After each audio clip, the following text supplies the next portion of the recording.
નમસ્કાર, વિશેષ રજૂઆત સાથે હું છું અન્વી। એક મહત્વના સમાચાર મળી રહ્યા છે। આજે ઘણી બધી આશા અપેક્ષાઓ વચ્ચે બજેટ રજૂ થવા જઈ રહ્યું છે, ત્યારે મહત્વના સમાચાર પર નજર કરીશું।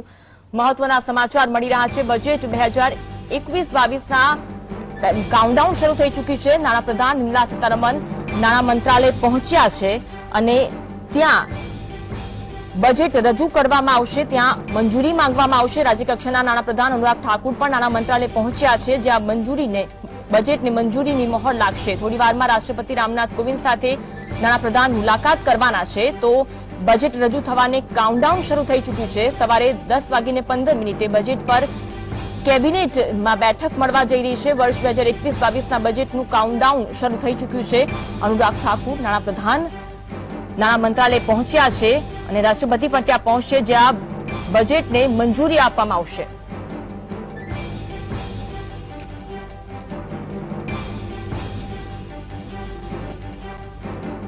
તો બજેટ રજૂ કરતા પહેલા રાજ્યકક્ષાના નાણાપ્રધાન અનુરાગ ઠાકુરે પૂજા અર્ચના કરી હતી।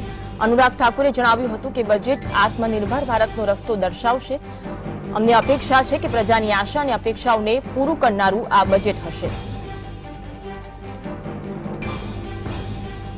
मोदी सरकार में माननीय वित्त मंत्री जी का ये बजट जनता की उम्मीदों के अनुसार होगा। सबका साथ, सबका विकास, सबका विश्वास मूल मंत्र के साथ चलने वाली मोदी सरकार ने पिछली महामारी के समय भी आत्मनिर्भर पैकेज देकर भारत को एक नई दिशा दी, महामारी से बचाया भी और भारतीय अर्थव्यवस्था को तेजी के साथ पटरी पर भी लाए और मजबूती प्रदान कर रहे हैं। पूर्ण विश्वास है इस बजट में भी हम जनता की उम्मीदों पर खरा उतरेंगे और आत्मनिर्भर भारत बनाने के लिए और विश्व की अग्रणी इकोनॉमीज में एक भारत लगातार आगे बढ़े, इस दिशा में हमारा लगातार प्रयास रहेगा। તો અર્થતંત્રને બેઠું કરવા માટે બજેટ રસીકરણ થવા જઈ રહ્યું છે। બજેટ રજૂ થવાનું કાઉન્ટડાઉન શરૂ થઈ ચૂક્યું છે અને બજેટને મંજૂરી મળ્યા બાદ બજેટ 11 વાગે સંસદમાં રજૂ કરવામાં આવશે। ત્યારે આ બજેટ માટે તમામ વર્ગને આશા અપેક્ષાઓ છે। કેવું હશે આ બજેટ? દરેક લોકોમાં એક આ સવાલ છે। ત્યારે આપણી સાથે એક્સપર્ટ્સ જોડાયા છે, તેમની પાસેથી જાણીશું કે તેમને પણ બજેટને લઈને કઈ આશા અપેક્ષાઓ છે। આપણી સાથે શેર માર્કેટના એક્સપર્ટ પ્રતિક પટેલ જોડાયેલા છે, આ સાથે જ ઇન્ડસ્ટ્રીઝ એક્સપર્ટ પ્રફુલ ગટાણી જોડાયા છે અને ભાજપ તરફથી દીપક જોશી જોડાયા છે। આપ સૌનું સ્વાગત છે। Thank you very much. Thank you. Pratik, પહેલા આપને પૂછવા માંગીશ, કોરોના મહામારી બાદ આ પહેલું બજેટ રજૂ થવા જઈ રહ્યું છે। બજેટથી શું આશા અપેક્ષા? એક્સપેક્ટેશન તો ખાસી બધી છે અને ખાસ કરીને એક્સપેક્ટેશન એટલા માટે છે કે નાણામંત્રી પોતે જણાવી ચૂક્યા છે કે આ બજેટ છે 100 વર્ષમાં નહીં આવ્યું હોય એવું બજેટ હશે। તો દરેક વર્ગને પોતપોતાની રીતે એક્સપેક્ટેશન છે। ખાસ કરીને જોવા જઈએ તો સ્ટોક માર્કેટ સિવાયની બાકી બધાની વાત કરીએ, સ્ટોક માર્કેટ આ સમયગાળામાં ઘણું સારું રહ્યું હતું। તો આની સાથે સંકળાયેલા ઘણા બધાને, ખાસ કરીને નવા આવેલા ઘણા બધા એવા ટ્રેડર્સ છે કે જે લોકોએ શોર્ટ ટર્મમાં સારી કમાણી કરી છે। પણ એઝ અ ઇન્ડસ્ટ્રીની વાત કરીએ તો ઘણી બધી ઇન્ડસ્ટ્રી એવી છે કે જે આજે પણ ખરાબ તબક્કામાંથી પસાર થઈ રહી છે અને એવી ઇન્ડસ્ટ્રી માટે ડેફિનેટલી આ બજેટમાં ફોકસ કરવાની જરૂર છે। ઘણા સેક્ટરોમાં રિવાઇવલ આવી ચૂક્યું છે, જેમ કે તમે મેટલ જુઓ, સિમેન્ટ જુઓ, ફાર્મા તો સારું કરતું જ હતું, એફએમસીજી સારું કરતું હતું, કેપિટલ ગુડ્સમાં રિવાઇવલ જોવા મળી રહ્યું છે, આઈટી સારું કામ કરી રહ્યું હતું। તો ઘણા બધા સેક્ટર ઓલરેડી સારા કામ કરતા હતા અને ઘણા સેક્ટરમાં રિવાઇવલ ઓલરેડી આવી ચૂક્યું છે। પણ કેટલાક સેક્ટર હજુ પણ એવા છે જે ટુરિઝમ સાથે સંકળાયેલા હોય, હોટલ ઇન્ડસ્ટ્રી, રેસ્ટોરન્ટ છે, આ પ્રકારની સર્વિસીસ ઇન્ડસ્ટ્રીઝ છે, અથવા તો જે નાની ઇન્ડસ્ટ્રીઝ છે, એમએસએમઈસ છે, આ બધી જગ્યાએ હજુ પણ ઘણી બધી મુશ્કેલીઓ જોવા મળી રહી છે। તો અહીંયા આ બધી ઇન્ડસ્ટ્રીને એક્સપેક્ટેશન રહેશે કે એમના તરફ કંઈક એવી રાહતો આપવામાં આવે કે જેનાથી આ ઇન્ડસ્ટ્રી પણ બાકીની ઇન્ડસ્ટ્રીમાં જે રીતના રિવાઇવલ આવ્યા છે અને બેઠી થઈ રહી છે એ પ્રકારે ફરીથી બેઠી થઈ શકે। જી પ્રફુલજી, તમને પૂછવા માંગીશ, કોરોના મહામારીમાં બજેટ રજૂ થવા જઈ રહ્યું છે, કઈ કઈ આશા અપેક્ષાઓ? Good morning. Let me allow to speak in Hindi.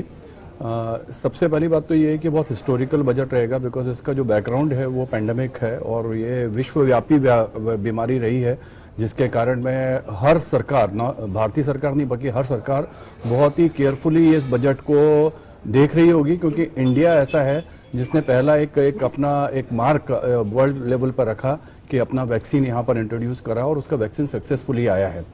अगर विकसित देशों की तरफ देखा जाए तो अभी भी वो कहीं या तो उलझे हुए हैं या कहीं ना कहीं इस चीज से बाहर नहीं निकल पाए हैं। पर हमारी सरकार ने एक जो बहुत ही सुदृढ़ कदम लिया इस बीच में और जिस तरह से सपोर्ट सिस्टम हमारा खड़ा रहा, उससे एक रिवाइवल बहुत बड़ा खड़ा हुआ है। ये रिवाइवल खड़े होने के कारण में इस बजट से उम्मीदें काफी हैं। पहला 3 सेक्टर्स की अगर हम लोग बात करें, सर्विस सेक्टर, इंडस्ट्रियल सेक्टर और तीसरा जो अपना रहता है एग्रीकल्चर सेक्टर। तो मैं खासतौर से इंडस्ट्रियल सेक्टर की बात करूंगा। तो रिवाइवल की जहां पर उम्मीदें हमको लग रही हैं कि हम उम्मीद लगा के बैठे हैं कि हमारा जीडीपी वापस जिस तरह से प्रोजेक्टेड है इंक्रीज होने के चांस हैं। गवर्नमेंट काफी सपोर्ट कर रही है। गवर्नमेंट का एक महामंत्र जो उन्होंने दिया है हमारे माननीय प्रधानमंत्री ने, आत्मनिर्भर भारत और मेक इन इंडिया, ये दोनों मंत्र इतने अच्छे हैं कि पिछले कई वर्षों में, कई दशकों में कभी भारत को इस तरह के मंत्र दिए नहीं गए थे। तो इन दोनों मंत्रों को अगर हम लोग साथ में लेके चलते हैं तो काफी support system middle industries, SMEs को चाहिए, हमें देने के लिए जरूरत है और वो हम लोग एक्सपेक्ट कर रहे हैं। और उसी के साथ साथ में एक लेबर रिलेटेड जितने भी रिफॉर्म्स है, महत्वना समाचार मળી રહ્યા છે। સેન્સેક્સ પ્રી ઓપનમાં તેજી સાથે ખુલ્યો છે। પ્રી ઓપનમાં સેન્સેક્સ 330 પોઈન્ટના ઉછાળા સાથે ખુલ્યો છે। તો બજેટ રજૂ થવાને કાઉન્ટડાઉન શરૂ થઈ ચૂક્યું છે, ત્યારે પ્રી ઓપનમાં નિફ્ટી 110 પોઈન્ટના ઉછાળા સાથે ખુલ્યો છે। તો આ અંગે વાત કરવા માટે પ્રતિતભાઈ જોડાયેલા છે આપણી સાથે। પ્રતિતભાઈ, સેન્સેક્સ પ્રી ઓપનમાં તેજી સાથે ખુલ્યો છે, શેરબજારના મૂડ શું લાગી રહ્યું છે? જી, જે રીતે મેં થોડા ટાઈમ પહેલા પણ કીધું કે એક્સપેક્ટેશન છે અને એક્સપેક્ટેશન જ્યારે પણ હોય એ સામે ના આવે ત્યાં સુધી એક પોઝિટિવ માઇન્ડસેટ રહેતો હોય છે। ગ્લોબલ માર્કેટ પણ સારા છે, 6 દિવસનો આપણે કરેક્શન પૂરું કર્યું છે। તો આ બધી વસ્તુઓ જોતા એવું લાગી રહ્યું છે કે પહેલા હાફમાં માર્કેટ પોઝિટિવ રહી શકે છે। ત્યારબાદ બજેટની સ્પીડ જેમ જેમ આગળ વધશે એની સાથે માર્કેટની મુવમેન્ટમાં વોલેટિલિટી જોવા મળશે। પણ ફર્સ્ટ હાફ ખાસ કરીને 11 વાગ્યા સુધી માર્કેટમાં મજબૂતાઈ જોવા મળે એવી સંભાવના દેખાઈ રહી છે। જી, प्रफुल्ल जी, તમે કહી રહ્યા હતા, શું આશા અપેક્ષાઓ છે? जहां तक इंडस्ट्री की मैं बात कर रहा हूं तो इंडस्ट्री में जब आत्मनिर्भर भारत की बात कर रहे हैं तो हमको एक ग्लोबल इकोनॉमी बनने की जरूरत है और उसकी काफी यहां पर हमारे को गुंजाइश दिखती है कि हम ग्लोबल इकोनॉमी बन सकते हैं और हम चाइना को एक जो डोमिनेंस था उसको रिप्लेस कर सकते हैं। उसको रिप्लेस करने के लिए एसएमई और मिडिल स्केल जो कंपनीज हैं उनको सपोर्ट देने की जरूरत है। जैसा अभी मैंने सुना कि आप बोल रहे थे कि भाई निफ्टी ने उछाल मारा है, तो जिस तरह से शेयर मार्केट ने पिछले 3 या 4 महीने में जो उछाल कंटिन्यूस रहा है उसका देखते हुए एक ये बहुत बड़ा एक पॉजिटिव साइन आता है कि government should think next step कि भाई जितनी भी हमारी गवर्नमेंट पीएसयूज हैं उसको किस तरह से डिसेंट्रलाइज करा जाए और कहां पर उसको पब्लिक डोमेन से निकाल के एक प्राइवेट सेक्टर में दिया जाए। तो इसका भी एक बहुत पॉजिटिव इफेक्ट आ रहा है अभी। और ओवरऑल मैं देख रहा हूं कि जो एक रिकवरी मोड पे हम लोग आ रहे हैं, चाहे वो शेयर मार्केट में हो और इंडस्ट्री में हो, एक बहुत पॉजिटिव साइन है। एक्सपोर्ट्स के लिए हमको बहुत ज्यादा ध्यान देना चाहिए क्योंकि आज की डेट में एक वैक्यूम वर्ल्ड मार्केट में आया हुआ है। चाइना के साथ में जो नेगेटिव सेंटीमेंट वर्ल्ड में आए हैं उसकी जगह पर एक बहुत बड़ा वैक्यूम बहुत सारी तरह की वस्तुओं में आया हुआ है। उसको अगर हम हिंदुस्तान से, इंडिया से अगर हम लोग सप्लाई करना चालू करें, उसकी मैन्युफैक्चरिंग हब इंडिया में बड़ी बने, तो आगे का आने वाला समय बहुत गोल्डन टाइम इंडिया के लिए रहने वाला है। जी, દીપકભાઈ, ઘણા બધા વર્ગને ઘણી બધી આશા અપેક્ષાઓ છે, શું આ આશા અપેક્ષાઓ પર ખરું ઉતરનારું આ બજેટ હશે ખરું?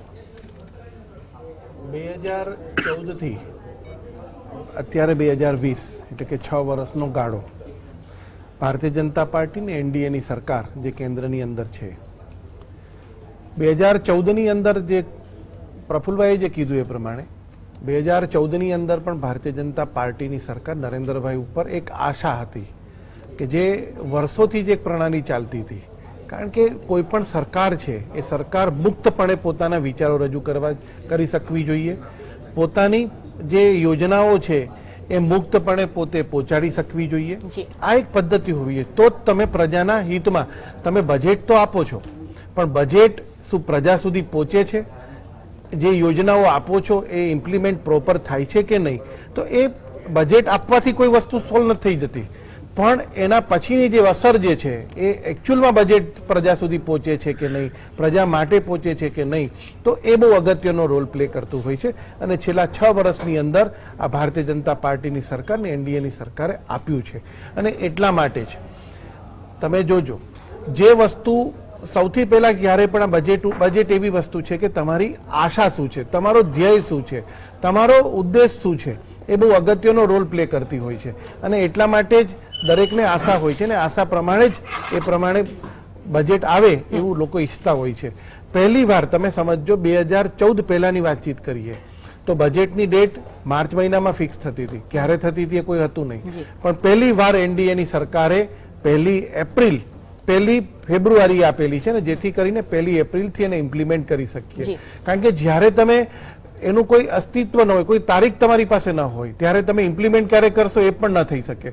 અને પહેલી વાર એવું બની રહ્યું છે કે બજેટની સાથે સાથે રેલ બજેટ પણ અપાતું હોય. તો આ જે નાના નાના વસ્તુઓ તમે જે છે એ બહુ મોટી વસ્તુઓ કહી જતી હોય છે. એમાં પણ જે પ્રફુલભાઈ જે કીધું એ પ્રમાણે કે આજે માત્ર ભારતની પ્રજાની આશા નથી, સમગ્ર વિશ્વની આજે મીટ છે. કારણ એટલા માટે છે કે ભારતે છેલ્લા 6 વર્ષની અંદર જે પ્રગતિનું જે ફાળ ભરી છે એ બધાએ સ્વીકારવાની વાત આવી છે કે એક ગ્લોબલ ઇકોનોમી તરફ જઈ રહ્યું છે કહી શકીએ. કારણ કે તમે દરેક ફિલ્ડની અંદર તમે જુઓ તો ભારતનું એક સ્થાન, આગવું સ્થાન આવી ગયું છે. તો ત્યારે અમેરિકા હોય, ચાઇના હોય, રશિયા હોય, કોઈ પણ હોય, એ લોકોને પહેલા ભારત ઉપરની એક મીટ છે કે એ કઈ રીતનું આપશે. કારણ કે જ્યારે વિશ્વની મહામારી આવી, ગયું વર્ષ આપ જોવા જાઓ તો 1 ફેબ્રુઆરીએ જ્યારે બજેટ રજૂ કરવામાં આવ્યું હતું, આપણને ખ્યાલ નતો કે કોરોના આટલો બધો ભરડામાં આવી જશે ને આખો દેશ, આખું વિશ્વ આની અંદર આવશે. ત્યારે જોવા જાવ તો ભારતે બહુ ટૂંકા ગાળાની અંદર ઓછા રિસોર્સ એની પાસે હોવા છતાં પણ સારી રીતે કોરોનાને મહાત આપવામાં પ્રયત્નશીલ થયા છે. એમાં હું પ્રજાનો પણ અને જે વોરિયન્ટર્સ છે એનો પણ હું ખૂબ ખૂબ આભાર માનું છું. હજી કોરોના ગયો નથી, પરંતુ આ આશા અને અપેક્ષાઓ સાથેનું બજેટ હોવું જોઈએ. અને એ જ પ્રમાણે સવારથી આપ જોઈ રહ્યા છો કે અનુરાગ ઠાકુરજી હાલના દ્રશ્યો આપને રોકવા માંગીશ દીપકભાઈ. હાલના દ્રશ્યો નાણાપ્રધાન નિર્મલા સીતારમણ રાજભવન જઈ રહ્યા છે અને જે બજેટ તેમના હાથમાં છે, દરેક વર્ગની આશા અપેક્ષાઓ જે તેમના હાથમાં અત્યારે જોવા મળી રહી છે અને બજેટ રજૂ થવાનું કાઉન્ટડાઉન શરૂ થઈ ચૂક્યું છે. ફોટો સેશન જોવા મળી રહ્યું છે.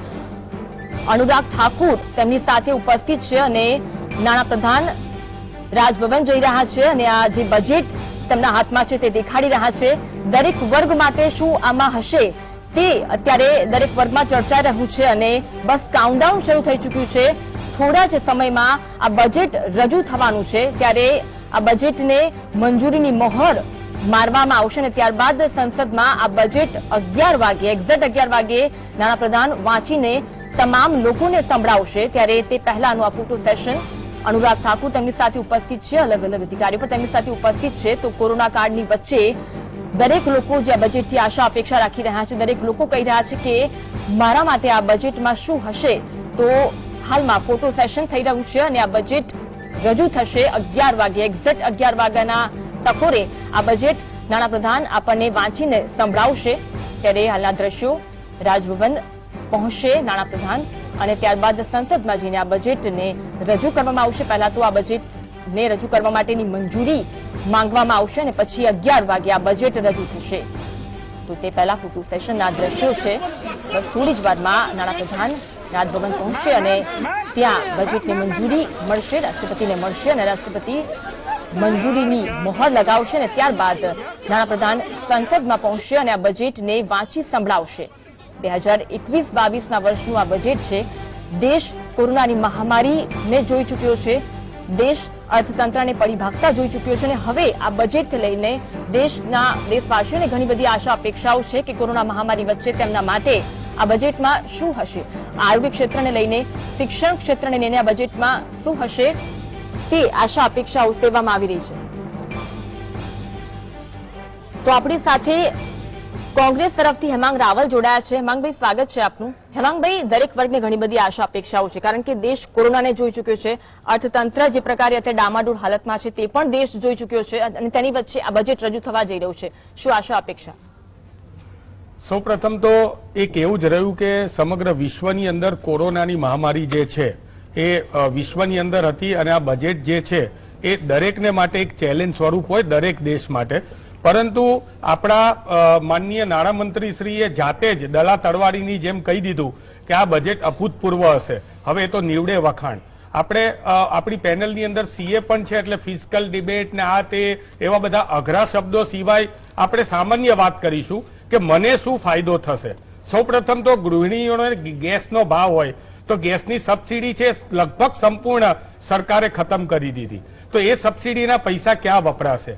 20 લાખ કરોડ જેવા રૂપિયા પેટ્રોલની અંદર એ લોકોએ વધારે લીધા અને એ 20 લાખ કરોડ રૂપિયા પેટ્રોલની અંદર વધારાના ટેક્સો દ્વારા ભેગા કરેલા છે. આ રૂપિયા કઈ રીતે જશે? અને સામે દેશનું દેવું 5 કરોડ ટ્રિલિયન ડોલરની ઇકોનોમી બનાવવા સાથે સાથે એમને જે સપનાઓ હતા એની સામે 13 ટ્રિલિયન ડોલરનું તો એમણે આ કોરોના દરમિયાન લોન લઈ લીધી છે. આ લોન કઈ રીતે ચૂકવવાની રહેશે એની વાત પણ અહીંયા થશે. અને ખાસ કરીને મહત્વની વાત છે કે કોરોના કાળ ગયો એની પહેલા 45 વર્ષની અંદર વિશ્વની અંદર ભારત દેશની અંદર સૌથી વધારે બેરોજગારીનો દર વધ્યો અને કોરોનાના એપ્રિલ મહિનાની અંદર દર કલાકે, ફરીથી અંડરલાઈન કરું છું, દર કલાકે 1.7 લાખ લોકો બેકાર થયા. એટલે ટોટલ 12.2 કરોડ લોકોની નોકરી ગઈ. હવે આ નોકરી ગઈ એમાં મારા પેનલિસ્ટે કીધું કે એમએસએમઈ સેક્ટર જે છે અને અસંગઠિત સેક્ટર છે તેમની પણ નોકરી ગયેલી છે. એટલે સામાન્ય માણસને પહેલા તો સામાન્ય કરદાતાની શું ઈચ્છા અને અપેક્ષા હોય? તો સામાન્ય કરદાતાની ઈચ્છા અને અપેક્ષા હોય કે એને કરની અંદર આવવામાં થોડોક ફાયદો મળે અને એ ફાયદો કઈ રીતે મળે એ બહુ મહત્વનું છે. બીજી વસ્તુ, સરકારે આ બજેટની અંદર જૂની યોજનાઓ દર વર્ષે દીપકભાઈએ કીધું કે 2014 થી અમે નવું કરતા હોઈએ છીએ, પણ જૂની યોજનાઓ છે એને નવા નામ આપીને આગળ વધારવામાં આવે છે. એક્ઝેક્ટ એન્ડ સુધી એટલે કે એન્ડ યુઝર સુધી જે લાભ પહોંચવો જોઈએ એ લાભ સીધો પહોંચતો નથી. અને એમણે કીધું કે અમે લોકોએ બજેટ આપ્યું અને ઇમ્પ્લિમેન્ટેશન આપ્યું. એક નાનકડું એવું ગુજરાતનું ઉદાહરણ આપું કે ગુજરાતની અંદર 250 કરોડનું કેન્દ્ર સરકારે ગરીબ રાહત પેકેજ આપ્યું. એમાંથી માત્ર 92.5 કરોડ રૂપિયા જ વપરાયા. એટલે 157.85 કરોડ હજી પણ એની જોગવાઈ વપરાયા નથી. એટલે ઇમ્પ્લિમેન્ટેશનની વાત આવે તો એની અંદર ભારતીય જનતા પાર્ટીની સરકાર સંપૂર્ણ ફેલ છે. પરંતુ આપણે અત્યારે આપણી જોડે જે ચેલેન્જીસ છે એ દેશની અંદર બેરોજગારી માટેની ચેલેન્જીસ છે અને ખાસ કરીને બજેટ જે છે એ કરદાતા કે જે કરદાતાના કર ઉપર આખું સમગ્ર દેશનું માળખું રચાય છે એ બજેટ કરદાતા એક બહુ જ આશા અને અપેક્ષાથી મીટ માંડીને બેઠો હોય છે. એની જોડે બહુ નાની માંગણી હોય છે અન્વી. એની જોડે પેટ્રોલના ભાવ ઓછા થવાની માંગણી હોય છે કારણ કે વિશ્વ બજારની અંદર પેટ્રોલના ભાવ ડાઉન થયેલા છે. તો આપણે કેમ દેશમાં ના થઈ શકે? એને ગૃહિણી હોય તો એને ગેસની વાત હોય કે એને મોંઘવારીની વાત હોય, આવી નાની વાત હોય છે. અને સીધા બેનિફિટ, આડકતરા બેનિફિટ એટલે બેંકોને કહી દેવામાં આવે કે તમે મુદ્રા લોન આપજો, એ પ્રકારના બેનિફિટ નહીં, પરંતુ કરદાતાને અને સામાન્ય યુઝરને સીધા બેનિફિટ મળે તેવી આશા અને અપેક્ષાઓ આ બજેટથી રાખી શકાય. કયા વર્ગની આશા અપેક્ષાઓ પૂરી થાય છે? પ્રતીકભાઈ, ઘણા નિષ્ણાંતોએ બેન્કિંગ સેક્ટરમાં મૂડી ઠાલવવાની વાત કરી હતી અને હવે આ બજેટથી શું આશા અપેક્ષા રાખવામાં આવી રહી છે કે બેન્કિંગ સેક્ટરને લઈને સરકાર કેવા પગલા લઈ શકે છે? જે મોટાભાગની બેંકોની વાત કરવા જઈએ, જે પીએસયુ બેંકો છે એમના જે મર્જર પાછલા વર્ષે કરવામાં આવે એ પછી મેઇનલી મોટાભાગની જે સારી બેંકો છે જે મર્જર પછીની મોટી એન્ટિટીઝ બની છે એ લોકો વેલ કેપિટલાઇઝ છે. એસબીઆઈ હોય, બેંક ઓફ બરોડા હોય, કેનેરા બેંક હોય, પીએનબી હોય, આ બધા વેલ કેપિટલાઇઝ છે. આ બેંકોની જે મુશ્કેલી છે ખાસ કરીને એ મુશ્કેલી એ છે કે આ બેંકોની એનપીએસ ઘણી મોટી છે. તો એનપીએસ જેમ વધે છે એની સાથે સાથે પ્રોવિઝનિંગ કરવું પડે છે અને પ્રોવિઝન કરે તો એ જે પણ કેપિટલ છે એ પ્રોવિઝનિંગમાં વપરાઈ જતી હોય છે. તેને કારણે લોકો લેન્ડ નથી કરી. આપને રોકવા માંગીશ. વધુ એક અપડેટ મળી રહી છે. સેન્સેક્સમાં 460 પોઈન્ટનો ઉછાળો નોંધાયો છે. તો બજેટ રજૂ થતા પહેલા જ સેન્સેક્સમાં 460 પોઈન્ટનો ઉછાળો, નિફ્ટીમાં 125 પોઈન્ટનો ઉછાળો નોંધાયો છે. એટલે કે શેર માર્કેટમાં ઉછાળો જોવા મળી રહ્યો છે. સેન્સેક્સ, નિફ્ટી બંનેમાં ઉછાળો જોવા મળી રહ્યો છે. પ્રી ઓપન સેશન બાદ માર્કેટમાં જોરદાર ઉછાળો જોવા મળી રહ્યો છે. તો પ્રી ઓપન અને માર્કેટ ખુલ્યા બાદ પણ આ ઉછાળો છે. પ્રતીકભાઈ, પ્રી ઓપન અને માર્કેટ ખુલ્યા બાદ પણ ઉછાળો જોવા મળી રહ્યો છે. બજેટની કેટલી અસર જોવા મળી રહી છે, શું કહેશો આપ? જે ગ્લોબલ માર્કેટનો બી સાથ છે અને બજેટની એક્સપેક્ટેશન છે, બધાનું મિશ્રણ કરીને આ ઉછાળો જોઈ રહ્યા છે. ને આપણે ઓલરેડી 6 દિવસમાં 1100 પોઈન્ટનું કરેક્શન જોઈ ચુક્યા હતા. તો માર્કેટ જે ઓવરબોટ હતું 10 દિવસ પહેલા એ ઓવરસોલ્ડ આવી ગયું હતું. ઓવરસોલ્ડ પોઝિશનમાંથી મોટી ઇવેન્ટની એક્સપેક્ટેશન સાથે ગ્લોબલ માર્કેટનો સાથ સહકાર, આ બધી વસ્તુઓનું મિશ્રણ કરીને આપણે અત્યારે આ ઉછાળો જોઈ રહ્યા છીએ. અને જે રીતે મેં શરૂઆતમાં પણ જણાવ્યું કે બજેટ રજૂ થશે ત્યાં સુધી એટલીસ્ટ માર્કેટમાં આ ટ્રેન્ડ મજબૂતાઈનો રહે એવી પૂરેપૂરી સંભાવના દેખાઈ રહી છે. જી પ્રફુલજી, લોકડાઉનના કારણે ઉદ્યોગને ઘણો મોટો ફટકો પડ્યો છે. તો આ સ્થિતિમાં ઉદ્યોગ માટે સરકાર કેવા પગલા લઈ શકે છે, કેવી એક્સપેક્ટેશન? सी जैसे मैंने आपको बताया कि अपना एक मंत्र जो चालू करा है आत्मनिर्भर भारत का, तो मुझे उम्मीद है कि सरकार इसके ऊपर बहुत ज्यादा ध्यान देगी इस बार और कुछ इस तरह के टर्म्स और लेके आएगी कि जहां पर अपने को ये लगता है कि हम लोग एक ग्लोबल इकोनॉमी बनने के लिए, ग्लोबल मैन्युफैक्चरिंग हम बनने के लिए आगे बढ़ेंगे। सबसे पहले अगर आपको ध्यान हो कि 1995 से लेकर 2000 के बीच में एक बहुत अच्छा कदम सरकार ने उस समय दिया था कि आईटी पार्क्स जो थे वो बने थे और उनको 100% टैक्स एग्जेम्प्ट करा था। इसी तरह के मैन्युफैक्चरिंग हब और some sort of a support system either way of tax incentive और सम मटेरियल इंसेंटिव का दिया जाए तो मेरे को लगता है कि हम लोग बहुत तेजी से आगे बढ़ेंगे और आई एम श्योर कि सरकार इसके ऊपर ध्यान देगी और ये सेक्टर के ऊपर जो स्पेशली इंडस्ट्रियल सेक्टर है उसको सपोर्ट सिस्टम खड़ा करके ग्लोबल इकोनॉमी की तरफ हम लोगों को बढ़ाएगी। જી દીપકભાઈ, આપે જે રીતે જણાવ્યું કે દરેક લોકોની આશા અપેક્ષા પર ખરું ઉતરનારું બજેટ હશે, નાણાપ્રધાને પણ કહ્યું અને સાથે સાથે દરેક લોકો, દરેક ભાજપના લોકો, દરેક લોકો, સરકાર પણ કહી રહી છે। ત્યારે એક તરફ જ્યારે આપણે જોઈ ચૂક્યા છે કે કોરોનાની મહામારી છે, સાથે સાથે જે રીતે અત્યારે અર્થતંત્ર બેઠું કરવા માટે એક મોટો પડકાર છે, ત્યારે ઘણી બધી આશા અપેક્ષાઓ જોવા મળી રહી છે અને જે રીતે રાહત પેકેજ આપવામાં આવ્યું હતું, પરંતુ હાલમાં જ આપણે સાંભળ્યું કે રાહત પેકેજમાંથી કેટલું રાહત પેકેજ વપરાયું છે તે હજુ કોઈને ખબર નથી, એટલે મોટાભાગનું રાહત પેકેજ હજુ વાપરવામાં પણ નથી આવ્યું। ત્યારે આ બધી જે બાબતો છે તેને લઈને આપ શું કહેશો? એનો હિસાબ કિતાબ તો ઓલરેડી બજેટની અંદર આપશે જ સરકાર, પરંતુ જે વાતચીત કરી કે જે મેં પહેલા પણ કીધું કે કોરોનાની જે મહામારી જે છે, પણ આપણી બેન કમનસીબી શું છે કે વિરોધ પક્ષની ડેફિનેશન તમે શું કઈ રીતે આપવા માંગો છો? તો વિરોધ પક્ષનું કામ માત્ર વિરોધ કરવાનું છે એ છેલ્લા કેટલાય સમયથી તમે જોવા જાવ તો 10 વર્ષથી, છેલ્લા 7 વર્ષથી આ પદ્ધતિ એક અપનાવાઈ ગઈ છે કે કોઈ પણ વસ્તુ મૂકે તેનો વિરોધ કરવો અથવા તો એની નેગેટિવિટી પ્રજા સુધી પહોંચાડવી। આ બહુ ખોટી વસ્તુ છે। કોઈ પણ વસ્તુ જ્યારે હોય છે તો એના પ્લસ સાઇડ પણ હોય છે। એ પ્લસ સાઇડ ક્યારે પણ વિરોધ પક્ષની એવી ફરજ નથી બની, પોતે સમજ્યા નથી કે આપણે પ્રજા સમક્ષ મૂકીએ। વર્ષો પહેલાની તમે જોવા જાવ, જ્યારે અમે પોતે વિરોધ પક્ષમાં હતા, અટલ બિહારી વાજપેયી જ્યારે વિરોધ પક્ષના નેતા હતા, ત્યારે ઇન્દિરાજીની કોઈ ઘણી યોજનાઓ આવતી હતી, ત્યારે કહેતા હતા કે આ યોજનાના સારા પાસાઓ આ છે, પ્રજા સુધી પહોંચવા જોઈએ। આ અમારી ખેલદિલી હતી, પણ છેલ્લા 7 વર્ષથી હું જોઈ રહ્યો છું કે વિરોધ પક્ષ માત્ર વિરોધ જ કરે છે, સારી વસ્તુ ક્યારે પણ પ્રજા સમક્ષ મૂકવા માંગતો નથી કે મૂકવા દેતો નથી। સવાલ આ વસ્તુનો આવીને પડ્યો છે, એટલે એ પણ ક્યાંક ને ક્યાંક અર્થતંત્ર ઉપર ને એના ઉપર અસર કરતી હોય છે, કારણ કે માત્ર નેગેટિવિટી આપવી એ વસ્તુનું એક છે। એટલે ખરેખર મારી એક એમને પણ એક નમ્ર વિનંતી છે કે આ વખતે એટલીસ્ટ જે ગયું વર્ષ જે છે એમાં સમગ્ર વિશ્વએ જ્યારે સાથ આપ્યો છે તો અમે એટલી અપેક્ષા રાખીએ કે વિરોધ પક્ષ પણ અમને સાથ આપે આ વખતે। બીજી વાત છે કે પ્રફુલભાઈએ જે કીધું એ પ્રમાણે કે આપણે અત્યારે બધા પાસાઓથી લડવું પડશે।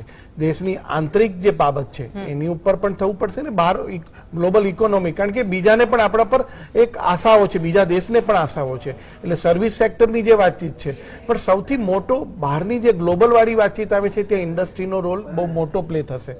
ઇન્ટરનલ વાળી બાબત છે, જ્યાં મેં કીધું ત્યાં આપણે ખેત પ્રધાન, કારણ કે ભારત એક ખેત પ્રધાન દેશ છે આખો, 70% લોકો એની ઉત્પાદકો પર એના ઉપર નિર્ભર કરી રહ્યા છે। એટલા માટે જો તમારે સૌથી પહેલા બેઝ તમારો જે છે તો એ ફાર્મિંગ સેક્ટર ઉપર કરવો પડશે। સેકન્ડ સેક્ટર એ છે કે ઇન્ડસ્ટ્રીયલ સેક્ટર ઉપર, અને એમાં પણ નાનામાં નાના જે ઉદ્યોગકારો છે, જે ભાઈએ જે વાતચીત કરી હેમાંગભાઈએ, વાત સાચી છે।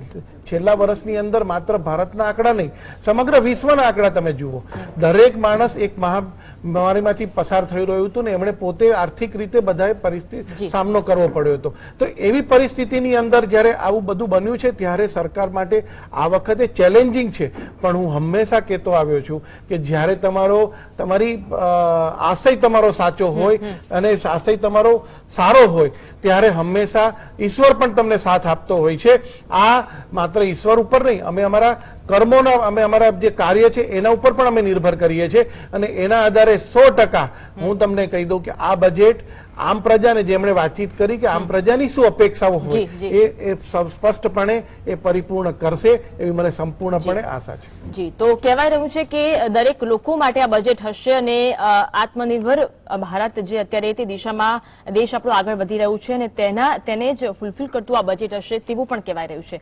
બસ થોડીક જ વારમાં આ બજેટ રજૂ થવાનું છે, એ ખબર પડી જશે કે આ બજેટ લોકોની આશા અપેક્ષાઓ પર ખરું ઉતરે છે કે નહીં. આપ તમામ મહાનુભાવો જોડાયેલા રહેજો. આગળ પણ આપની સાથે ચર્ચા કરીશું. આ સાથે જ રજૂઆતમાં આગળ વધીશું. હાલ રોકાઈશું. બ્રેક બાદ સ્વાગત છે વિશેષ રજૂઆતમાં. તો બસ બજેટ રજૂ થવાને ઘડીઓ ગણાઈ રહી છે અને દરેક વર્ગને ઘણી બધી આશા અપેક્ષાઓ છે. અર્થતંત્ર જે ડામાડોળ હાલતમાં છે તેને બેઠું કરનારું બજેટ હશે. આ સાથે આરોગ્યલક્ષી બજેટ હશે. કોરોનાનો કપરો સમય જે દેશે જોયો છે તેમાંથી દેશને બેઠું કરનારું બજેટ હશે. ઘણા બધા પ્રશ્નો છે, પરંતુ ઘડીઓ ગણાઈ રહી છે આ બજેટ રજૂ થવાને. આપણી સાથે એક્સપર્ટ્સ પણ જોડાયેલા છે. હેમાંગભાઈ, થોડી વાર પહેલા આપણે દીપકભાઈને સાંભળ્યા અને કહ્યું કે વિપક્ષ દ્વારા જે સારી બાબતો છે સરકારની તે રજૂ નથી કરવામાં આવતી. શું તમે કહેવા માંગશો તે મુદ્દે? વિપક્ષનું કામ હંમેશા દેશના પ્રજાને જે કંઈ પણ જે સરકાર દ્વારા ખોટા કાર્યો થઈ રહ્યા હોય છે એનું ધ્યાન દોરવાનું હોય છે. હું તમને 2-3 ઉદાહરણ આપું. કોરોના કાળમાં ધમણ વેન્ટિલેટર હતું, તો ધમણ વેન્ટિલેટર એ ફેલ હતું ને એનો સ્કેમ થયો અને ઘણા લોકો એમાં મૃત્યુ થયા. શું વિપક્ષ એટલે કે કોંગ્રેસે ધમણ વેન્ટિલેટરના સ્કેમને બહાર લાવ્યો તો એ શું વિપક્ષનું કામ નહોતું? માસ્કની અંદર સરકાર પોતે પૈસા કમાતી હતી. 35 રૂપિયાનું સરકારે નક્કી કરેલું માસ્ક 50 રૂપિયામાં વેચતી હતી. શું તો એ વિપક્ષનો એ ફરજ નહોતી કે એને બહાર લાવે? એટલે જ્યાં જ્યાં પણ અત્યારે પણ હું તમને કહું કે આજનું જે બજેટ છે એની અંદર ફરીથી એકવાર હું કહું કે પેટ્રોલના 20 લાખ કરોડ રૂપિયા જે વધારે સરકારે મેળવ્યા છે એને કઈ રીતે અત્યારે બેંકોએ લોન આપવાની વાત કરી. અહીંયા ગુજરાત સમાચાર ટીવીના માધ્યમથી હું દર્શકો જે જોતા હોય એ હૃદય ઉપર હાથ રાખીને કે કઈ બેંકે કોને લોન આપી. લોન આપવા માટે થઈને 1 લાખની લોન લેવા માટે પણ 2 જામીનની જ્યારે વ્યવસ્થા કરવી પડે, આવા પ્રકારની પરિસ્થિતિ હોય. બજેટની અંદર અપેક્ષા મધ્યમ વર્ગને અને કોરોનાની અંદર કચડાયેલા વર્ગને માત્ર એટલી જ છે કે બજેટ એમના માટે કંઈક સારું આવે અને એના માટે થઈને સામાન્ય વસ્તુ જે મોંઘવારીની વાત છે તો એના ઉપર કઈ રીતે કાબુમાં લેવો. એને મેન્યુફેક્ચરિંગની વાત છે તો મેન્યુફેક્ચરિંગ અંદર પ્રફુલભાઈએ વાત કરી કે આપણે ધ્યાન આપવા જેવું છે.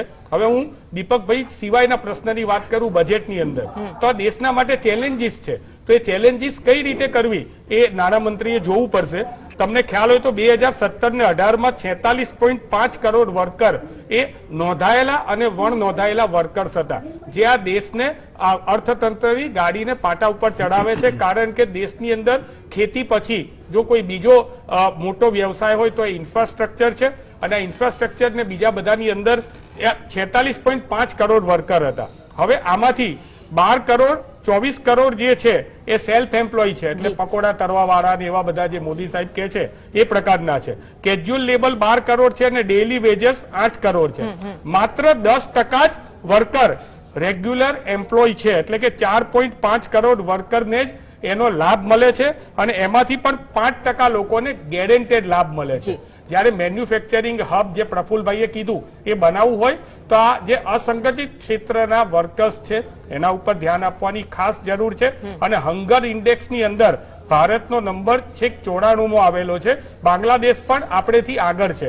એટલે આપણે પોપ્યુલેશનની વાત કરીએ, કુપોષણની વાત કરીએ, પોપ્યુલેશન હવે ચાઇના ને આપણી વચ્ચે કદાચ 2021-22ના એન્ડમાં આપણે ચાઇના કરતા પોપ્યુલેશનમાં આગળ વધી જઈશું. તો આ પોપ્યુલેશનને કઈ રીતે ડેવલપ કરવી, ખાસ કરીને સ્કિલને ડેવલપ કરવી, મેન્યુફેક્ચરિંગ હબ, આ પણ એક મોટી ચેલેન્જીસ હશે. અને ખાસ કરીને જે ટેક્સ સેવિંગ, હવે જે વાત કરીએ બજેટની અંદર, તો ટેક્સ સેવિંગની વાત છે. જે બજેટની લિમિટ છે એ લિમિટને ઘણા વર્ષોથી વધારો કરવાની વાત આવે છે, પરંતુ એ લિમિટ વધતી નથી. તો જે ટેક્સ પેયર્સ છે એ લોકો એ લિમિટ વધારવાની વાત કરે. ટેક્સ સેવિંગ ઇન્વેસ્ટમેન્ટ છે એ 5 લાખ સુધીનું થાય તો વધારે સારું છે. આ સિવાય હેલ્થની વાત કરીએ તો હેલ્થની અંદર અત્યારે દર 10,000 વ્યક્તિએ માત્ર 5 જ બેડ છે આપણી પાસે. તો હેલ્થની અંદર પણ આપણે બજેટમાં વધારો કરવો જોઈએ. અને નવી શિક્ષણ નીતિ જે અત્યારે આવી અને જે નવું શિક્ષણનો કાયદો આવ્યો એના મુજબ બજેટના જીડીપીના 6% એની પાછળ ખર્ચવા જોઈએ એવું સરકારે કીધેલું છે. તો આપણે અપેક્ષા રાખીએ કે શિક્ષણ પાછળ પણ આ બજેટમાં 6%થી પણ વધારે ખર્ચો થાય ને હેલ્થ પાછળ જે 4.5% અત્યાર સુધી વપરાય છે એ પણ સર્વે મુજબ 8%થી વધારે વપરાય એવી અપેક્ષા રાખીએ, જેથી કરીને દેશને લાંબા ગાળાના ફાયદા મળે, દરેક ક્ષેત્રના લોકોને ફાયદો મળી રહે. પ્રતિકભાઈ, શેર માર્કેટમાં અત્યારે કેવી હાલત છે? કોરોનાનો સમય શેર માર્કેટે જોયો છે, કેવી હાલત છે? અને બેન્કિંગ સેક્ટરમાં હાલ અત્યારે કેવી હાલત છે? જી મેં અગાઉ પણ જણાવ્યું કે માર્કેટ છે એ બેરોમીટર છે કે જેનાથી તમે દેશની ઇકોનોમીને સમજી શકો છો મેજરલી. ડેફિનેટલી આ સંજોગમાં અત્યારના છેલ્લા થોડા સમયમાં આપણે જોઈ રહ્યા છે કે લિક્વિડિટીના કારણે માર્કેટ વધી રહ્યા છે. પણ એક વસ્તુને ના અવગણવી જોઈએ કે જે ડિસેમ્બર ક્વાર્ટરના નંબર આપણી સામે આવી રહ્યા છે કોર્પોરેટ્સના, એ ડિસેમ્બર ક્વાર્ટરના નંબર છે એ છેલ્લા 5-7 વર્ષોમાં ના જોયેલા નંબર્સ આવી રહ્યા છે. એટલે કે સિમેન્ટ કંપનીઓ highest ever profit, highest ever numbers બતાવી રહી છે. સ્ટીલ કંપનીઓના નંબર હાઈએસ્ટ એવર આવી રહ્યા છે. ટુ વ્હીલર કંપનીઓના ક્વાર્ટરલી નફા હાઈએસ્ટ એવર આવી રહ્યા છે. આઈટી સેક્ટરના પરફોર્મન્સ ઘણા સારા સુધરી રહ્યા છે. તો એન્ટાયર દરેક જગ્યાએથી આપણને અર્નિંગ ગ્રોથ જોવા મળી રહ્યો છે.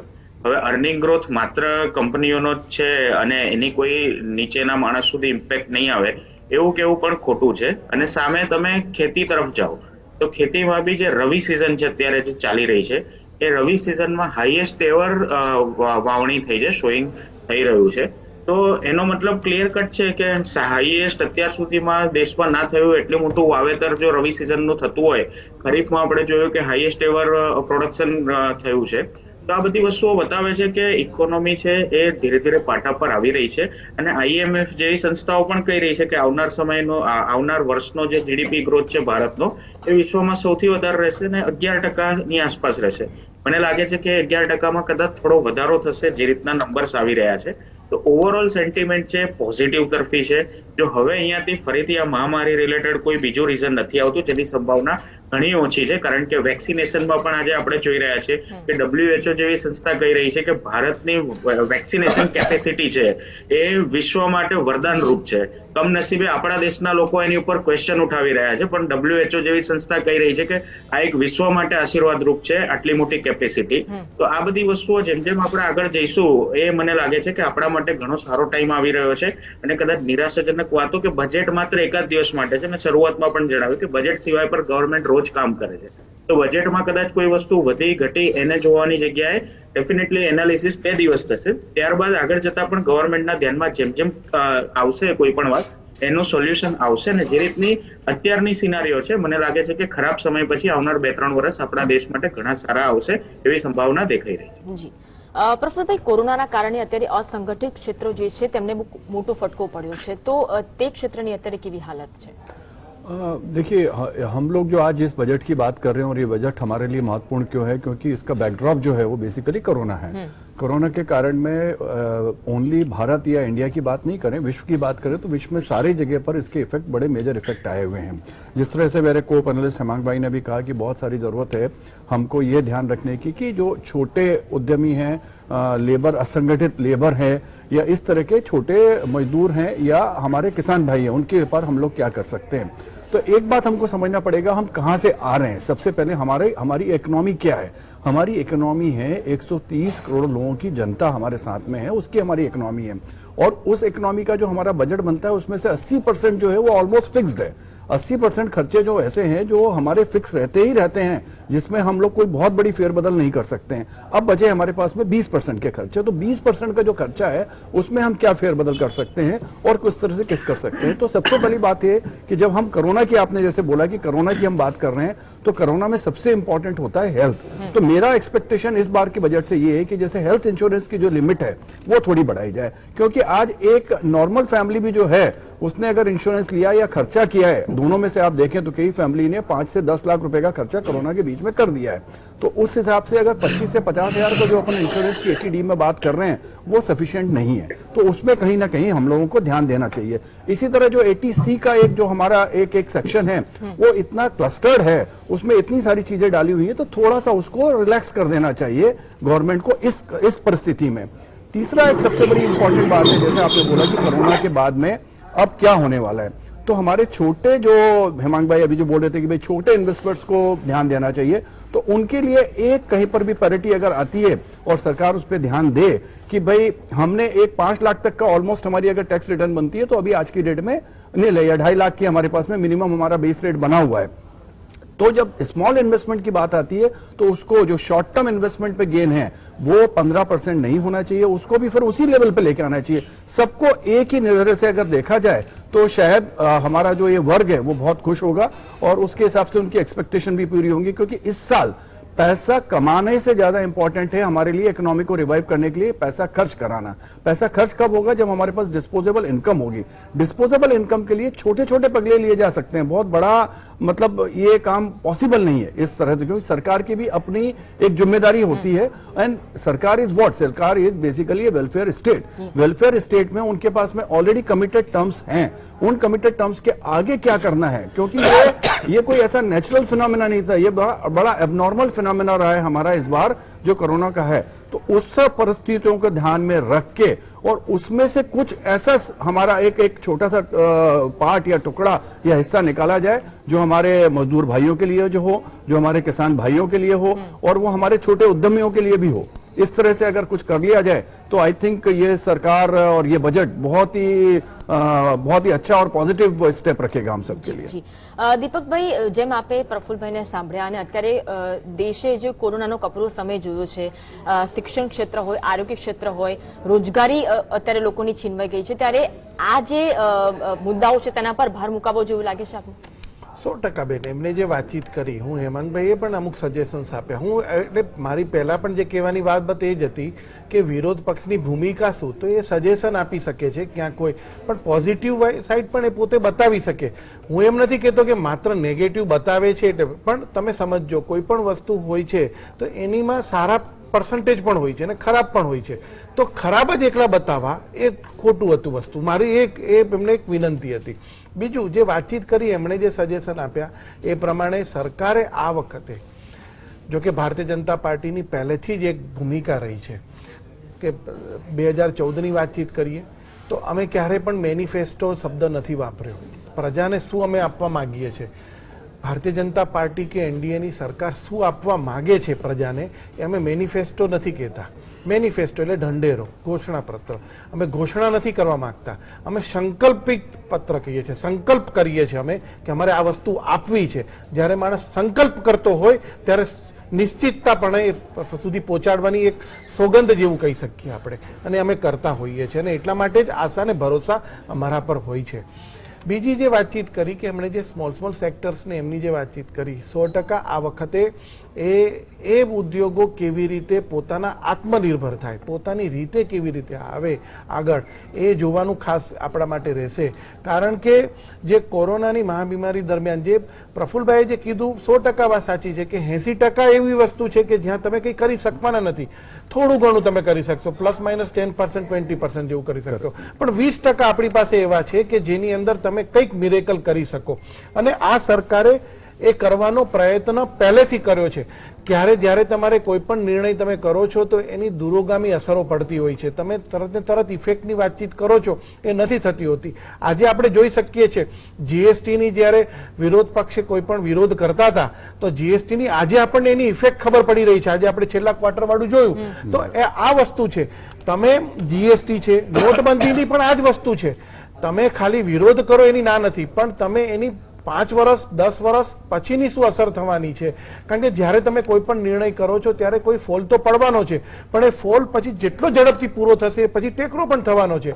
એ જ રીતે જીએસટી જુઓ, નોટબંધી જુઓ, અને હું 100% તમને કહું છું કૃષિ કાયદાની જે વાતચીત છે, કારણ કે આપણા દેશની અંદર મેં પહેલા પણ કીધું કે 70% આપણે નિર્ભર છે, 70% ખેત ઉપર. હવે સવાલ ક્યાં આવે છે, કૃષિ કાયદો પણ આ દિશા તરફ જ લઈ જઈ રહ્યો છે. એની આજે નહીં 2 વર્ષ પછી એની અસર ખબર પડશે. એની કારણ છે કે આપણે જ્યારે માત્ર અત્યાર સુધીની જે સરકારનું જે 2014 પહેલાની જે સરકાર હતી એનું એક નિશ્ચિત હતું કે ભારત શું છે, ભારતની અંદરનું જ વિચારતી હતી. આજે જ્યારે ભારતની પ્રજા, ભારતની સરકાર એવું વિચારતી હોય કે આપણે ગ્લોબલ માર્કેટ ઉપર જવું છે, ગ્લોબલ ઇકોનોમી ઉપર જવું છે ને બીજા દેશ પણ આપણા પર જ્યારે અપેક્ષા રાખતા હોય ત્યારે આપણે બધા આસ્પેક્ટથી જોવું પડશે. એ બી સર્વિસ સેક્ટર હોય, ઇન્ડસ્ટ્રીયલ સેક્ટર હોય કે ફાર્મિંગ સેક્ટર હોય, એ બધા સેક્ટર્સ ઉપર જોઈને આપણે કરવું પડશે, જેની અસર આપણને 2-3 વર્ષની અંદર 100% મળશે. જે પ્રતિકભાઈએ પણ કીધું, વાત સાથે સંમત છું.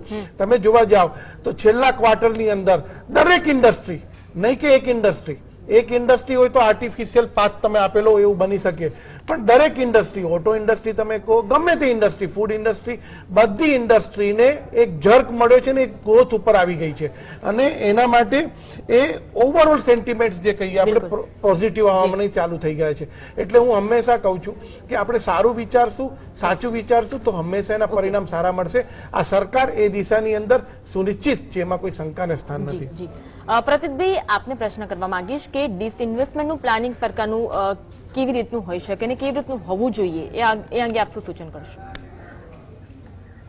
જી, ડિસઇન્વેસ્ટમેન્ટ એક એવો સબ્જેક્ટ છે કે ચાહે એનડીએ ની ગવર્મેન્ટ હોય, ચાહે યુપીએ ની ગવર્મેન્ટ હોય, આ બધી ગવર્મેન્ટ આપણા દેશમાં ફેલ રહી છે. એનું સિમ્પલ રીઝન એ છે કે જે ટાર્ગેટો રાખવામાં આવે છે, પાસ્ટમાં યુપીએ ની ગવર્મેન્ટના એક્સપિરિયન્સ પણ જોયા છે અને એનડીએ ની ગવર્મેન્ટના એક્સપિરિયન્સ પણ જોઈ રહ્યા છે. આજે લોકડાઉનના સમયમાં પ્રાઇવેટ કંપનીઓ, એક એક્ઝામ્પલ આપીએ રિલાયન્સ ઇન્ડસ્ટ્રીઝ, કે જેણે લોકડાઉનના સમયમાં એક ફંડ રેઝ કરવા માટે આવા કપરા સમયમાં વિદેશી રોકાણકારો પાસેથી મેજરલી લગભગ 2.5 લાખ કરોડ રૂપિયા રેઝ કર્યા. જ્યારે આપણી ગવર્મેન્ટે જે મેજર મોટા 2 લાખ કરોડના ડિસઇન્વેસ્ટમેન્ટના ટાર્ગેટ રાખ્યા હતા એ પણ પૂરા થવાના હજુ સુધી કોઈ સંભાવના દેખાતી નથી. બીજી વસ્તુ કે 2 વર્ષથી ડિક્લેર કરેલું છે કે શિપિંગ કોર્પોરેશન છે, કોન્કોર છે કે આ પ્રકારની બીપીસીએલ છે, આ પ્રકારની કંપનીઓ છે કે જે ઘણી સારું પરફોર્મ કરી રહી છે, જે મોનોપોલી ધરાવતી કંપનીઓ છે, એને વેચવામાં આવશે. પરંતુ આજ સુધી એને લઈને પણ એમના કોઈ સિરિયસ સ્ટેપ્સ દેખાયા નથી. તો આ એક એવું છે, હું અગાઉ પણ વારંવાર જીએસટીવી ના શો ઉપર જણાવતો આવ્યો છું કે આપણી પીએસયુ કંપનીઓની જે ક્ષમતા છે, આપણી પીએસયુ કંપનીઓની જે તાકાત છે, એને કોઈ પણ ગવર્મેન્ટ હોય, ચાહે કોંગ્રેસની હોય, બીજેપીની હોય, એ ક્યારેય સમજી શકી નથી. અને આને રિલેટેડ જે પણ બાબુઓ હોય છે એ લોકોના કામ માત્ર ને માત્ર મંત્રીઓ તરફથી કહેવામાં આવતી ઇન્સ્ટ્રક્શનને કોઈ પણ રીતે પૂરી કરવા માટેના હોય છે, નહીં કે કંપનીની વેલ્યુએશન શું છે, એ કંપનીને કઈ રીતનો ગ્રોથ મળી શકે એ જાણવાની હોય છે. તો આ એક એવું સેક્ટર રહ્યું છે કે ડેફિનેટલી એની ઉપર ઘણું બધું કામ કરવાની જરૂર છે. તમે માત્ર ને માત્ર ETF કરીને તમારી મોટી અને સારી કંપનીઓના સ્ટેક સસ્તા અને ખૂબ જ પાણીના ભાવે વેચી રહ્યા છો. જો આને પ્રાઇવેટાઇઝેશન કરીને સારી રીતે આને ટેકલ કરવામાં આવે તો કદાચ તમને જે 5 લાખ કરોડ રૂપિયા એક્ઝામ્પલ મળવાના હોય એની જગ્યાએ આ પીએસયુમાં એટલા પોટેન્શિયલ છે કે તમને 25 લાખ કરોડ રૂપિયા મળી શકે છે, જેને તમે બહુ સારી રીતે યુટિલાઇઝ કરી શકો છો. તો આ એક એવું સ્ટેપ છે કે જેની ઉપર ડેફિનેટલી ફોકસ કરવાની જરૂર છે અને ખૂબ જ ધ્યાનથી અને સારી રીતે આને સંભાળવામાં આવે તો બાયર્સ પણ એટલા સારા મળે એવી સંભાવના છે અને રેટ્સ પણ ઘણા સારા ગવર્મેન્ટને મળે એવી સંભાવનાઓ રહેતી. દીપકભાઈ, ડિસઇન્વેસ્ટમેન્ટની વાત નીકળી છે, હું ઘણા આંકડાઓ ટાંકવા માંગીશ. 2019-20માં 65,000 કરોડ એકત્ર કરવાની યોજના હતી, પરંતુ લક્ષ્યાંક પૂરું નહોતું થઈ શક્યું. હવે 2021ની વાત કરીએ તો પણ જે લક્ષ્યાંક હતું તે પૂરું થઈ શક્યું નથી. આ વખતે ડિસઇન્વેસ્ટમેન્ટ લઈને સરકારનું શું લક્ષ્યાંક છે? બેન, જે ડિસઇન્વેસ્ટમેન્ટની બાબતમાં જે પ્રતિકભાઈ જે કીધું એ, કારણ કે એમાં શું મેં પહેલા પણ કીધું કે જે પૂરો લાંબી અસર આપણને પછી ખબર પડતી હોય છે કેવી, કારણ કે જે ભારણ દેશ ઉપર આવેલું છે, જે આપણે નથી, કોઈ હિડન છે વસ્તુ જે આપણને નથી ખબર પડતી, ત્યાં એ ભારણ ભવિષ્યની અંદર ઓછું થશે ને ત્યારે દેશને ફાયદો થશે. એમાં આ જે સરકારનું જે અત્યારે જે ટાર્ગેટ છે 80,000 કરોડનો ટાર્ગેટ છે કે જેમાં એમને મળવા જોઈએ. અત્યાર સુધીમાં આપણે 15,000 કરોડ સુધી તો પહોંચ્યા છે ડિસઇન્વેસ્ટમેન્ટની અંદર. જે 20% વાળી જે વાતચીત કરીને એની અંદર પ્લસ થશે. હું કહું છું 20%થી આપણે 40% તરફ જઈશું તો આપણી પાસે કંઈક નવું કરવાના આપણી પાસે ફંડ રેઝિંગ હશે. અથવા અત્યારે આપણે 80%ની અંદર જ રમવું પડે છે અને 20%ની અંદર રમવું પડે છે. આ જે ડિફરન્સ છે એ 20%થી ઉપર જશે આખો, અને ક્યાંક આપણે નવી વસ્તુ આપી શકીશું. કારણ કે જ્યારે આપણે વિશ્વની સાથે જ્યારે રમવાનું આવ્યું છે, ગ્લોબલ સાથે જ્યારે રમવાનું આવ્યું છે, ત્યારે સૌથી પહેલા આપણે ફાઇનાન્શિયલ સાઉન્ડ હોવા જરૂરી છે. આપણી રિસ્પોન્સિબિલિટી, આપણી જે લાયબિલિટીઝ છે એ ઘટાડવી બહુ જરૂરી છે. તો જ આપણે એ પાથ ઉપર સળંગ દોડી શકીશું, અધરવાઇઝ આપણે નહીં કરી શકીએ. અને પાથ ઉપર જ્યારે આપણે ફ્રીલી અને બહુ ઝડપથી જો દોડવું હોય તો હંમેશા આપણી પાસે ફાઇનાન્શિયલ સાઉન્ડ હોવું જોઈએ, આપણી પાસે ટેકનોલોજી હોવી જોઈએ, અને ટેકનોલોજીના માટેના જે આપણી પાસે ઇન્સ્ટ્રુમેન્ટ્સ હોવા જોઈએ, આ બધું હોવું જોઈએ. અને એ ક્યારે હશે આપણી પાસે? જ્યારે આપણી પાસે ફાઇનાન્શિયલી સાઉન્ડ અને આપણી રિસ્પોન્સિબિલિટી અને લાયબિલિટીઝ ઓછી હશે તો જ આપણે આગળ વધી શકીશું, અધરવાઇઝ નહીં. અને એમાં પણ હું તમને કહું, આ માત્ર ને માત્ર એનડીએ ની સરકારે વિચારી રહી છે એવું નથી. તમે યુપીએ 2 નો પણ ટાર્ગેટ તમે જુઓ, એમણે પણ 33 ડિસઇન્વેસ્ટમેન્ટ્સમાં 33 યુનિટ્સને કરેલા છે. મારી પાસે એના પાસે દરેકના આંકડા છે. એટલે એમણે પણ મનમોહનસિંહજી પાસે પણ આપણે અપેક્ષા રાખતા હતા કે કંઈક આર્થિક રીતે ફાઇનાન્શિયલ રીતે ઇન્ડિયા આગળ જાય, પણ એમની એક બિચારાની કમનસીબી હતી કે એ પોતે એવી રીતે ઘેરાયેલા હતા કે ડિસિઝન લેવું હોય છતાં પણ લઈ નતા શકતા, કારણ કે જે એમની આજુબાજુમાં જે સર્કલ હતું એ સર્કલ આ બધા વિચારોથી દૂરનું હતું. એટલા માટે આપણે જે એટલે યુપીએ 2 પણ એમના પ્રયત્નો કર્યા હતા અને 33 ડીલ એવા છે કે જે ડિસઇન્વેસ્ટમેન્ટના જે એમણે મૂકેલા છે આ દેશને એ બાજુ લઈ જવાનો પ્રયત્ન કર્યો હતો. પણ જ્યારે આવી મુક્તપણે આપણને સરસ મજાની સરકાર મળી હોય ત્યારે આપણે સ્વાભાવિકપણે મેં કીધું કે આર્થિક રીતે અને આપણી લાયબિલિટી અને રિસ્પોન્સિબિલિટી ઓછી થાય એવું આપણે ઈચ્છીએ છીએ અને ડિસઇન્વેસ્ટમેન્ટની 100% વસ્તુ થશે, એમાં હું એગ્રી થઉં છું. હેમંતભાઈ આપણી પાસે આવું, પરંતુ એ પહેલા પ્રફુલભાઈને પૂછવા માંગીશ. ડિસઇન્વેસ્ટમેન્ટ વિશે આપણે પ્રતિનિધિ પાસે પણ સાંભળ્યું, આપે જે રીતે અન્ય લોકોને પણ સાંભળ્યા છે, ત્યારે ડિસઇન્વેસ્ટમેન્ટને લઈને આપના શું મંતવ્યો છે? देखिए, अगर हिस्टोरिकली हम लोग देखें इंडिपेंडेंस के टाइम पे तो there were 2 models. One is a capitalist model जो मोस्टली अमेरिका में था और एक one is a communist model, वही रशिया में था. उस समय जब हमारी सरकार थी उसने कुछ तरह से कुछ इन्फ्लुएंस होके इस तरह का डिसीजन लिए कि जो हम लोग कम्युनिस्ट मॉडल की तरफ, सोशलिस्ट मॉडल की तरफ गए और हम लोगों ने ये सब कैपिटल इन्वेस्टमेंट जो हमने करा वो पीएसयूज में इन्वेस्टमेंट करना चालू करा. एक्चुअली अगर आप देखें, इकोनॉमिक्स अगर आप पढ़ते हैं तो सरकार का काम होता है गवर्नेंस, सरकार का काम बंदा करना नहीं होता है.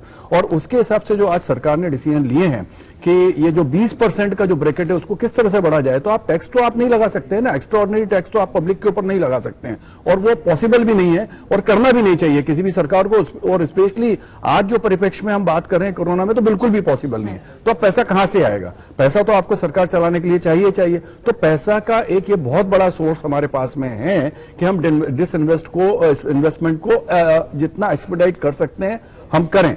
और उसमें आज सबसे बढ़िया माहौल जो बना है, ये बड़ा अनप्रेसिडेंटेड मूव अगर दिख रहा है कि हमारा जो सेंसेक्स है पिछले 6 महीने के अंदर में जिस तरह से दौड़ा है 50,000 तक हम लोग पहुंचे हैं और टच करा है, ये बहुत पॉजिटिव सेंटीमेंट है. और इस तरह का पॉजिटिव सेंटीमेंट एक गुड गवर्नेंस, गुड एनवायरमेंट और एक सपोर्ट सिस्टम के साथ में ही खड़ा होता है.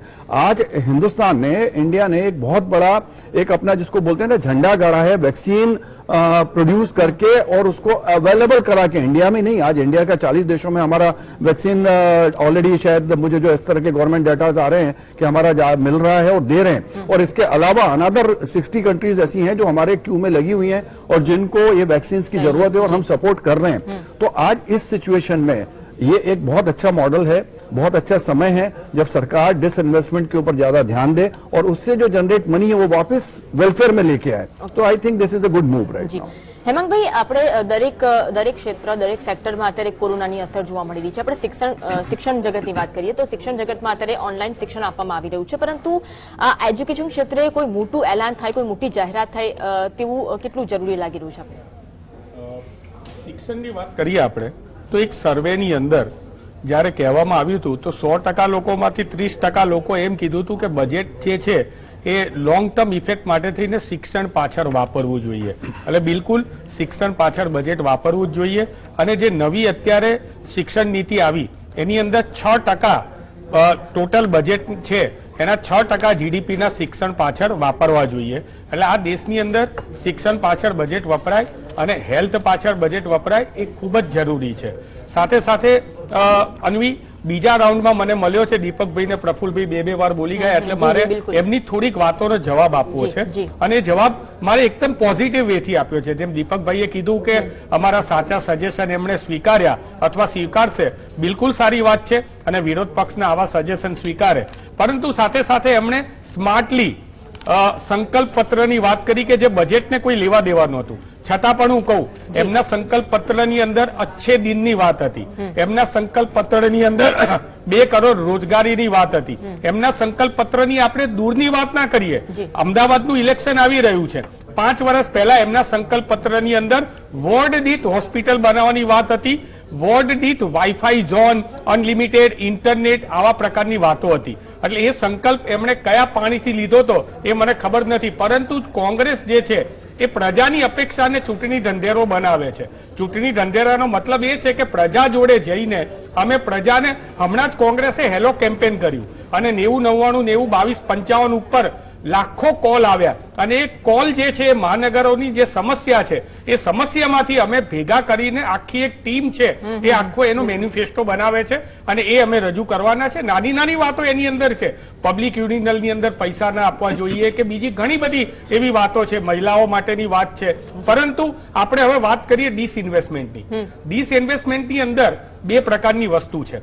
પહેલા તો પ્રફુલભાઈને પણ મારે એક વિનંતીથી કહેવું પડે કે આત્મનિર્ભર જે છે એ નવી બોટલની અંદર નાખવામાં આવેલું શરબત છે. ગાંધીજીએ વર્ષોથી સ્વદેશી કીધેલું હતું અને સ્વદેશી જે છે, જે ખાદી કે ચરખો ત્યાંથી ચાલુ કરીને દેશના જે નવરત્ન બનાવવામાં આવ્યા એ એક આત્મનિર્ભરની વાત જ હતી. હવે એ નવરત્નમાંના કમાણી વાળા, હું તો કઉ છું એર ઇન્ડિયાને આપણે ડિસઇન્વેસ્ટમેન્ટ કરવું જ જોઈએ, કારણ કે એની અંદર આપણે લોસ કરીએ છીએ. પરંતુ કેટલીક ટેલિકોમ કંપનીઓને ફાયદો કરાવવા માટે થઈને BSNL ને પહેલા નુકસાન કરાવવાનું અને પછી ઓછા ખર્ચે એને ડિસઇન્વેસ્ટમેન્ટ કરવાનું, આ કયા પ્રકારનો ન્યાય? LIC જેવી વસ્તુ છે કે જેની અંદર ભારતની પ્રજાના પૈસા રોકાયેલા છે, પરસેવાની કમાણી રોકાયેલી છે. આ પ્રાઇવેટ લોકોને હાથમાં કઈ રીતે આપી શકાય? આ તો કમાઉ દીકરો છે. આ કમાઉ દીકરાને આપણે ડિસઇન્વેસ્ટમેન્ટ કરવાની શા માટે જરૂર? નવરત્ન કંપનીમાંની ભારત પેટ્રોલિયમ છે. ભારત પેટ્રોલિયમ જે હંમેશા કમાતી કંપની છે, દેશની અંદર જે પેટ્રોલ સેક્ટરે છેલ્લા 5 વર્ષની અંદર 20 લાખ કરોડ રૂપિયાનો નફો કરીને સરકારને આપેલો છે, એ સરકાર આવા પ્રકારની કંપનીઓને ડિસઇન્વેસ્ટમેન્ટ શા માટે કરી રહી છે? આ પ્રશ્ન છે. છતાં પણ આટલી કંપનીઓ, આટલા એરપોર્ટો આપી દેવા છતાં પણ ડિસઇન્વેસ્ટમેન્ટના રૂપિયાનું જે 90,000, 80,000 કરોડની હું અંડરલાઈન કરું છું, 90,000 કરોડનું લક્ષ્યાંક હતું, એ લક્ષ્યાંક પૂરું નથી કરી શક્યા. જ્યારે સામે પ્રફુલભાઈ અને આપણા પેનલિસ્ટે પ્રતિકભાઈએ કીધું કે રિલાયન્સ જેવી કંપની કમાણી કરી રહી છે, પ્રાઇવેટ કંપનીઓ કમાણી કરી રહી છે. સરકારના 100 ઉદ્યોગપતિઓ જે છે એમને કોરોના કાળની અંદર 13 લાખ કરોડનો વધારો થયો છે.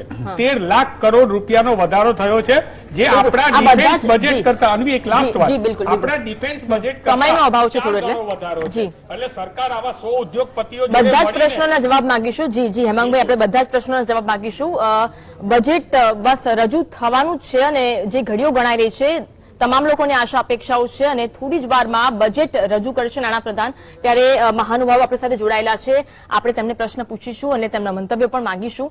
પડપણની અપડેટ આપણને આપતા રહીશું. આગળ સહયોગી માનસી જોડાશે. હાલ રોકાઈશું વિરામ માટે.